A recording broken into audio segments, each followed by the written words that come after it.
You are listening to the Curtis King Podcast.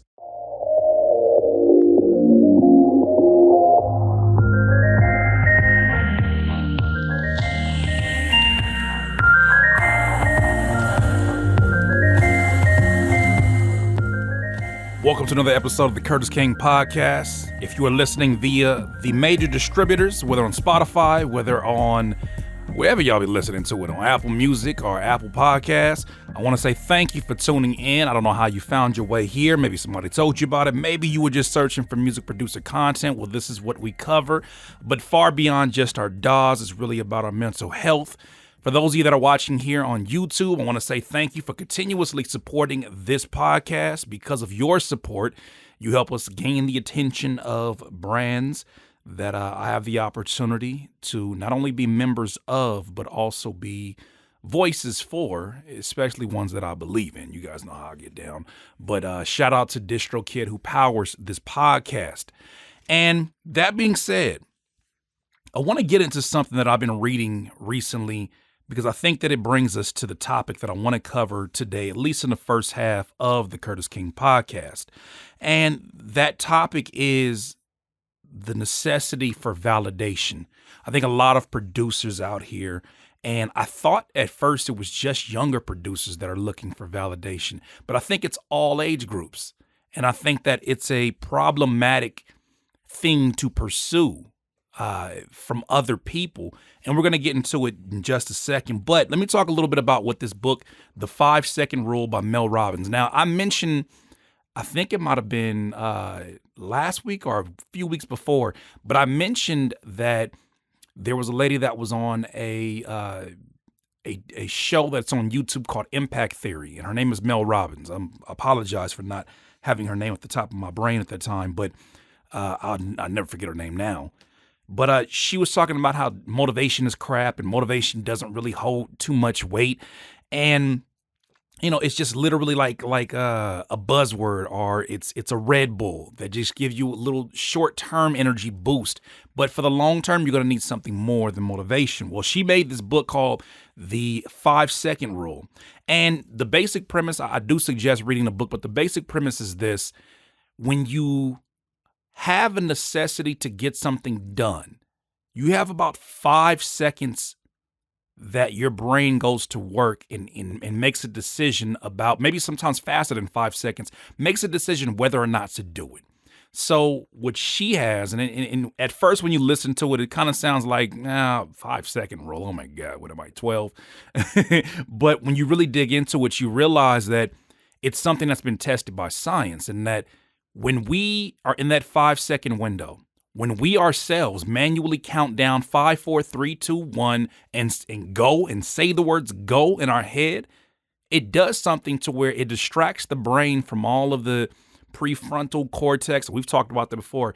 The prefrontal that is responsible for all that overthinking and all of this stuff. It forces your brain to just go.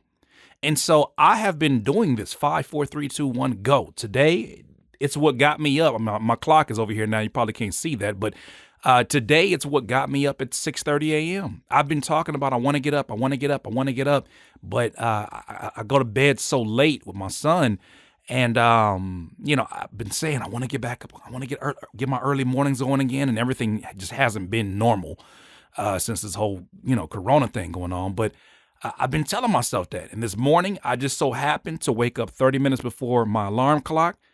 And I looked at the clock and I was like, you better go get that podcast done. So I was like, 5, 4, 3, 2, 1, go. And it does something to your brain neurologically that just resets. Boom. Your brain's focused on, why are you counting down? What is this about? And as soon as you say go, you don't even think anything about it. You just go. And I noticed I've been doing that as I've been making beats, but that's a whole nother concept, a whole nother conversation. I kind of want to talk a little bit about the concept and how it relates to producers, but I want to more so talk about validation. But before we get to validation, let me give you this quote that I think kind of gives you the book in a nutshell. So there's an important concept in psychology put forth by Julian Rotter in 1954. It's called locus of control. The more that you believe that you are in control of your life, your actions, and your future, the happier and more successful you'll be. Oh man, this is the morning reading. There's one thing that is guaranteed to increase your feelings of control over your life: a bias towards action. Let me give you this one more time, okay? It's called Lotus of Control. The more that you believe that you are in control of your life, your actions, and your future, the happier and more successful you'll be. There's one thing that is guaranteed to increase your feelings of control over your life: a bias towards action. So important to have a bias toward action because it affects literally everything that we do or don't do. So many of our decisions, as she points out, are sitting in a 5-second window. That's not a long time. And most times our brains get to work on us. Like for me, for example, my brain gets to work on me in the first 3 seconds. And if I do not make some kind of action or just go and not think about the action, not think about if it's right, just go and then live with the results, a lot of things get affected. Yesterday, I woke up and I have never, embarrassing, I've never changed a car battery in my life, right? As a man, I've never changed a car battery in my life. I woke up and my wife's car has been out of commission. We don't really need 2 cars at the moment because most of our traveling, we have to take turns anyways because we don't want to take our little one out there, at least while everything is still kind of gray area about the whole Corona thing. We take turns. And so when she has to go out, she'll go out, commute with my car. Plus my car is a little bit newer, a little more reliable, and she'll go. And it's not a big deal. But I said, you know what? I know her birthday's coming up. I was like, you know what? I want to replace her battery. And so, you would have thought I learned by my facial hair accident I had a few weeks ago. But I went to YouTube looking for some advice. I actually found some really good tutorials. Some of them made it a few extra steps than I actually had to take.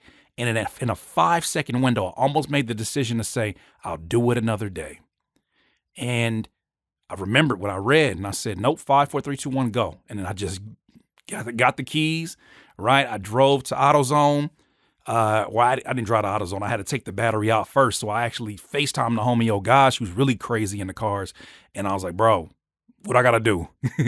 Because he's helped me before with her car. What I got to do? He's like, bro, just unscrew that, pull it up, take it out, take it to AutoZone. They'll figure it out. They'll give it to you. You put it back in and boom. He said, you'll feel like a mechanic after. I said, you mean I feel like hold on, where my cigarette at? Where my fake cigarette at?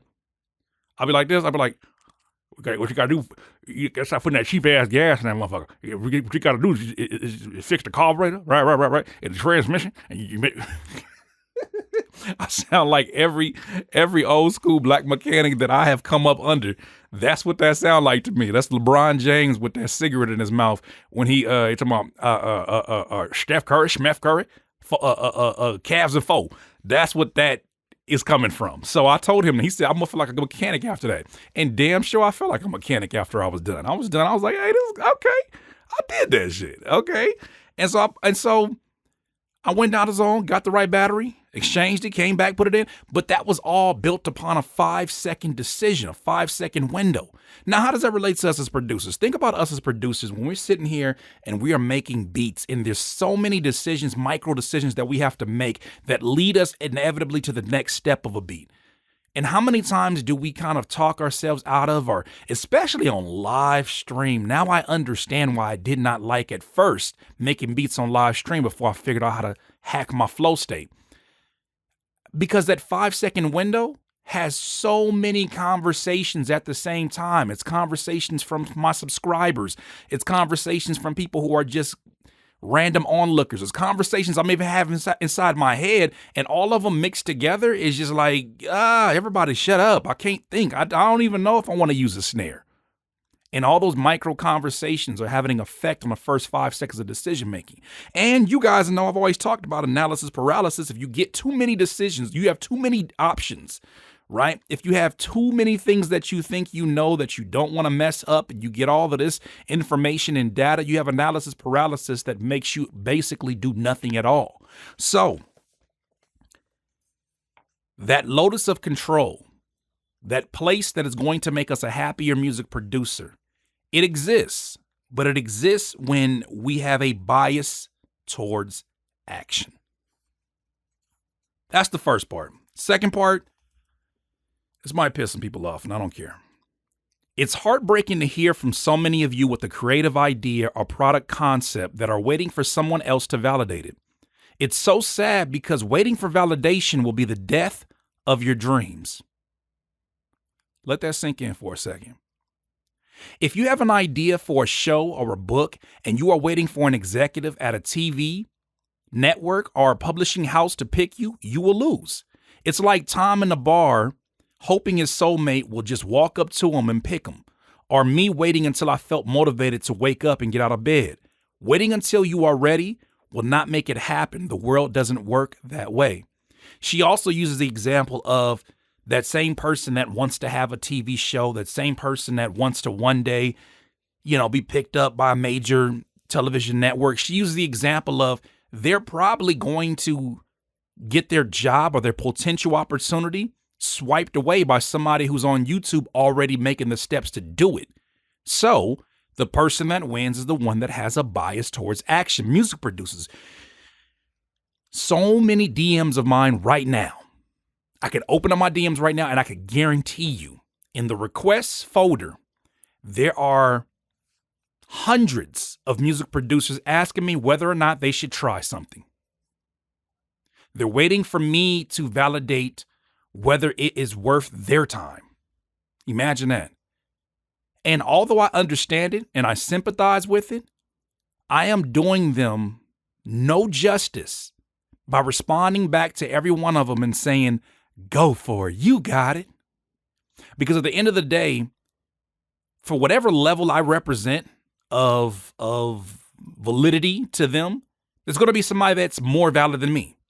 And then they're going to wait for that person to become more available and then ask them to validate their ideas. And the person that's always waiting for a response, waiting for somebody that they look up to validate what they have going on. Am I good enough? Are my beats good enough? Or do you think I should put this out? Do you think I should start a beat store? Homie, I don't give a fuck, first of all. And second of all, I don't know. I don't know. You have a world. You have a life to live. There are 7.8 billion worlds on one earth. We have one earth and 7.8 billion worlds within it. What works for you, I cannot tell you what's going to work for you. But what works for you is very unique in terms of what works for me or what works for the next producer. So, for being 1000 with it, I don't want to listen to your fucking beat. I don't. And it has nothing to do with the beat. It has nothing to do with you as a person. It has nothing to do with anything besides the fact that, first, I'm not one of your customers. I'm not going to buy beats from you. Second, it has to do with the fact that I make beats myself. And there's times where I enjoy, I love stumbling across music when I'm listening to a Pandora station that I have elected to listen to. What I don't want to hear is somebody's struggle trap beats. I just have no desire for that. What I don't want to hear is somebody who is so indecisive in the middle of their beat making process and wants me to give them direction. I cannot tell you how to express the emotions that are within you. Only you can give me that. And I've already used the example, but I guess I have not been aggressive enough because I feel like when I make content like this where I say, I made a whole podcast episode about why I don't give feedback. And then I had more people asking for feedback for their music.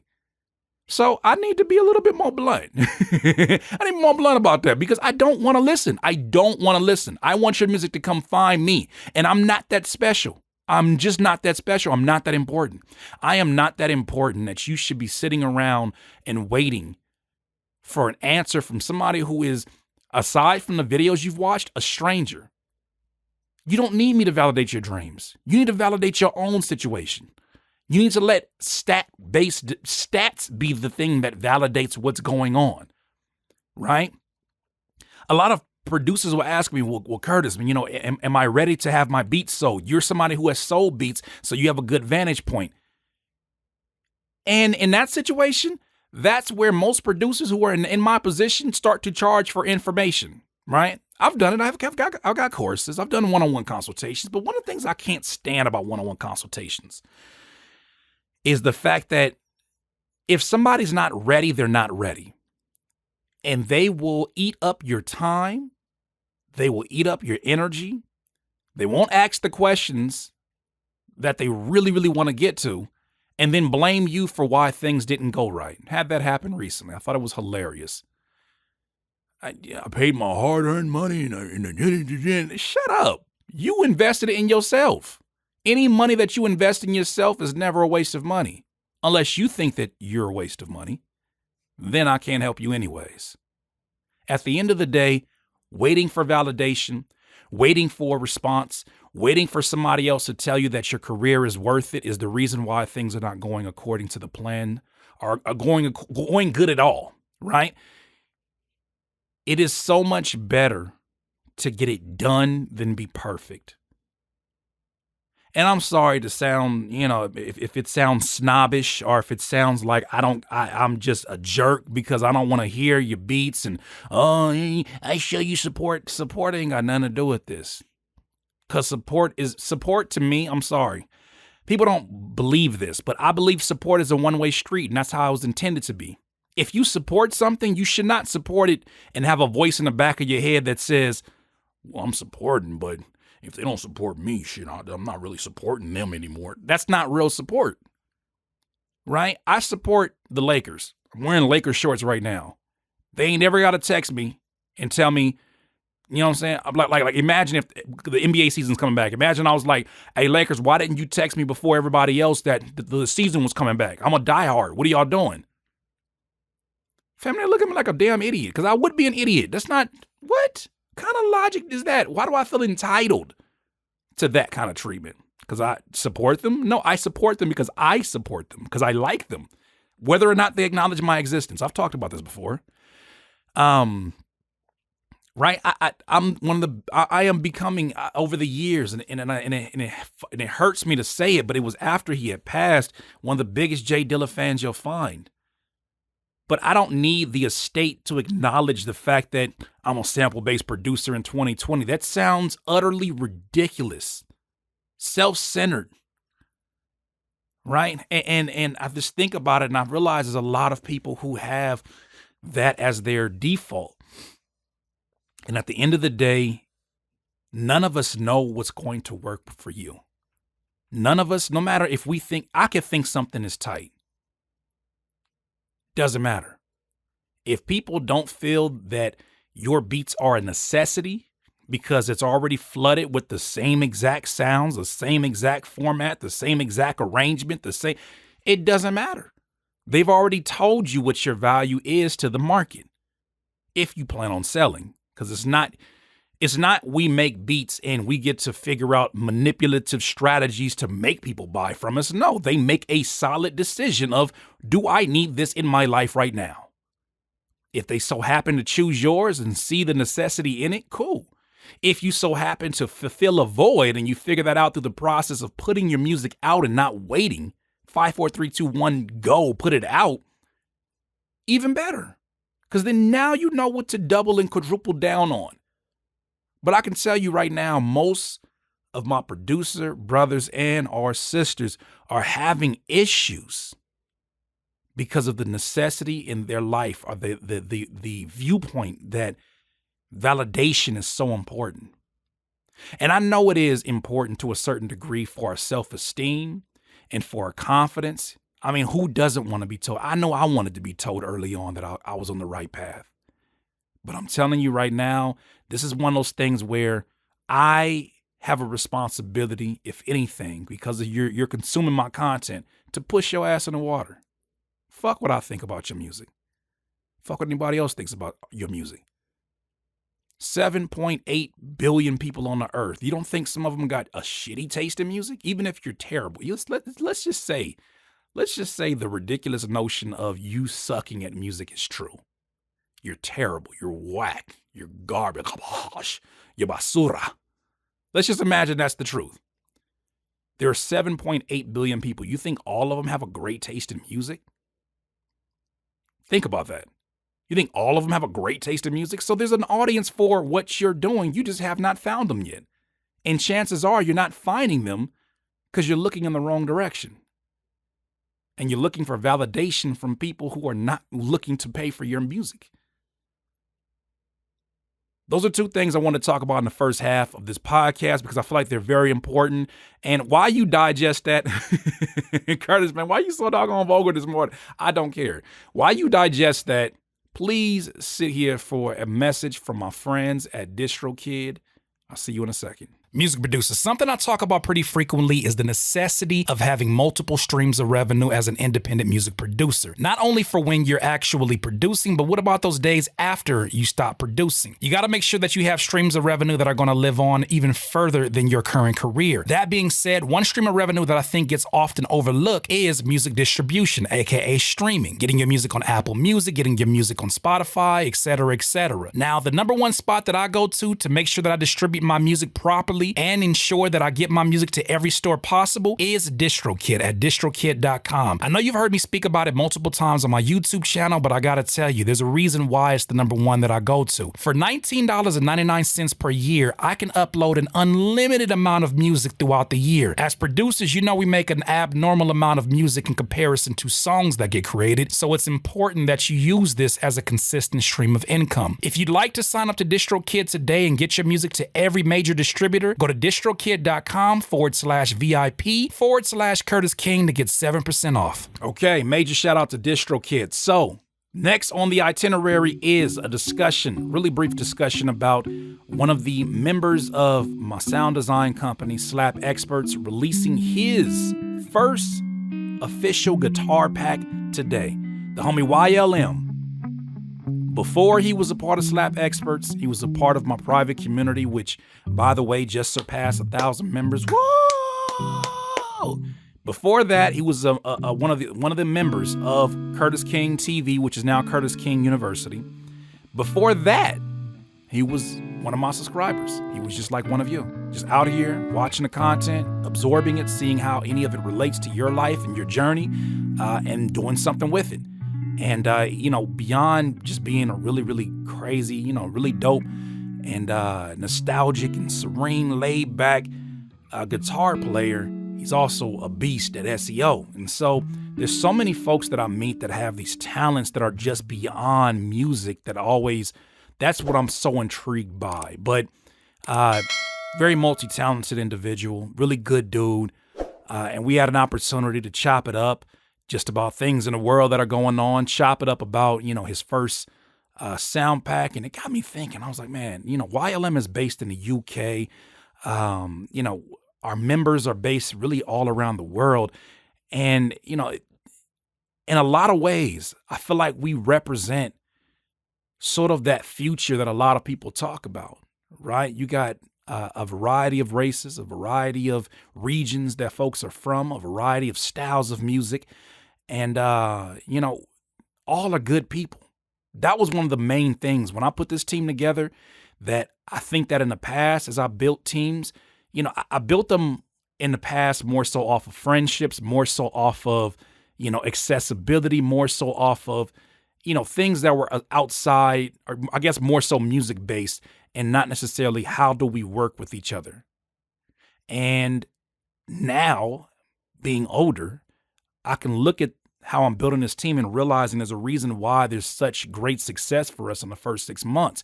A lot of that has to do with the type of human beings that I made the decision to group up with. This wasn't a conscious decision to have a United Nations squad. That wasn't a conscious decision, but it happened like that because I met folks from all walks of life that I felt like, you know what, as a human being, I rock with you, first of all. Second of all, musically, you're there. But to me, that's the easier part. It's a lot of people who have extraordinary talents and shitty ass characteristics, right? They have shitty ass characters. And so, we all got shitty characteristics in some shape or form, but there's some people who are just terrible, just rotten people. And so I try to stay away from them and let them find their own way and not, come over here and mess with the bread or mess with the chemistry. And so YLM is definitely one of those. Is a really good dude and somebody who's supremely talented. If you go to slapexperts.com, you'll see one of the first banners up there is going to be for Genesis. And man, it's I'm going to start cooking with it this week, but it's just super, super dope and serene guitar. loops and one shots, and definitely wanted to make sure I big up that. The process to put it together is super dope. My executive assistant, Spence, who's also from the Curtis King University alumni, he is somebody that has been assisting me along the way and helping me be able to feel like I have multiple arms in different places. He designed the artwork for YLM's guitar sound pack. I'm just like, for the first time, I look at everybody that's involved and I'm like, God, I got help. I really have help, and I'm in a place to accept the help. Very thankful to have an actual team in which we can all be there for each other. Big difference from validation needing. It's a team aspect that says, none of us is waiting on the other person. We are all, shoulder to shoulder on this one, and we have each other's back, which is very important. And it's also gaining the attention of a lot of my peers that I respect and that I'm very thankful for, them showing their love. But that being said, that is out right now. Last thing I want to talk about is something that I'm really, really excited about being a part of. Let me find my phone, because I want to give you an updated number, and I'm pretty sure it'll shift between the recording of this podcast and when this podcast goes live. But let me push refresh.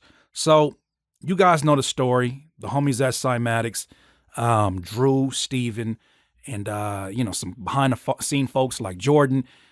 They're the reason I'm doing the sound design work that I'm doing today.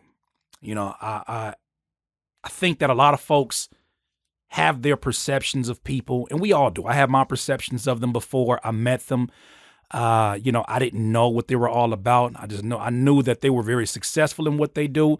But you meet a lot of different personalities in this game, and you don't know who people are until you actually sit in front of them and sit there, talk to them face to face. And, I didn't go into the podcast episode with any bias. I try not to do that with folks that I've never met. I want to pick up off of your energy right then and there. And I got to tell you, from going into their headquarters and just looking at how inspiring things were there, that was already good note. But then also just the fact that, just little things, man, Steven coming outside to meet me out there and make sure everything was A1 in terms of me getting into the actual headquarters, and asking me, he knew I was sick, asking me if there's anything they can get me and look out for me. Like, I will say, I threw up on the way to that podcast episode in the Uber. Shout out to that Uber driver. I yacked. And so I was not really in the mood for the bullshit. And so to see the way that they reacted, to see the way that they were like, look, if we need to take a little extra time, let's do that. They wanted to create some more content after the interview, and they were like, we know you're not 100%, so we can always do that later, but let's just chop it up.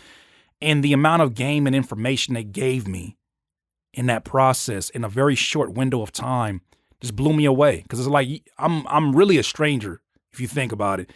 We got to know each other, but I'm still a stranger. And to give me that much information, it was just something that I'm forever grateful for. And then it was at a time where I honestly wanted to quit making fucking music. I wanted to quit this shit. I didn't even want to do this shit no more. Right? I could not find my flow state with the music. I could not find my happiness in the music, not even just for myself. I didn't want to see music. I was sick of talking about music. I had been talking about it for the last, I don't know how many years. I was just in a dark place, and meeting them and talking to them really brought me back to the light that I'm seeing right now. And so it doesn't surprise me, after they did a charity for, the COVID-19 relief fund that pulled in more than $100,000 in 7 days. It does not surprise me that they came in support of 3 really, really great organizations that are fighting for Black equality, for justice, and those 3 being Black Lives Matter, Campaign Zero, NAACP, Legal Defense, and Education Fund. And let me tell you, in 2 days, it's already at 83,000. Their goal was 100,000, and they got 5 days left to get there. But in 2 days, they've done $83,055. That's outrageous to me. And so I'm very grateful to be a part of that. I think that it's an amazing thing that they're doing. I think that it shows a lot about the character, not just them, but a character of the music producer community. I love to see how we're showing up for one another. I love to see that, especially for a cause like that hit so close to home. You guys saw how I was last week. Last week, I was very deep in my thoughts, and this podcast became therapeutic for me to get some of those thoughts out. But that being said, this is something that it definitely hits home for me, and I'm glad to be a part of it. I'm glad to see that we're going to be able to collectively, with the 50 producers that are involved in this, it's a crazy. I mean, who all is involved? Let me see if they have the names listed here. Man, homie Decap, Eldre. I'm just going down. Superstar O, J Black, Cashmere. I did not even know Cashmere was on. That's crazy. Obviously, Cymatics, the homie Larry O, Simon Servita. Who else are we looking at? Who else? Anno Dominion. And then who else? Matty Beats, Graves, Vibe Beats. You guys know I love a lot of those free Vibe Beat kits. So go check it out at cymatics.fm. Definitely a cause that we want to make sure that we continue to show up, not just for just the producer community, but also showing up for the producer community. Because there's a lot of us in the producer community that deal with the very thing that folks are protesting about on a daily basis, right? And so I think it's important that we show up for each other as human beings first. And so, like I said, I'm very proud to be a part of that, and thankful that it's doing as well as it's doing. But ladies and gentlemen, that was another episode of the Curtis King Podcast. I want to thank you for listening. Thank you for continuing to support. Thank you for just being awesome, man. Just being there and showing up with the commentary. I don't really trip off the views. I don't trip off the comments. I trip off of the quality that comes through here. And y'all are quality individuals, quality human beings that I genuinely support. And I want to surround myself more by that. I think there's a lot of stuff that, I've involved myself in over the last year, maybe 2 years, right? Whether it's my issues with other YouTubers, my issues with, brands like Genius and all the stuff that went down with that. I'm done with that shit, man. I'm done with it because what needs to be focused on is legacy. What needs to be focused on is you definitely want to defend yourself when you feel like your brand is being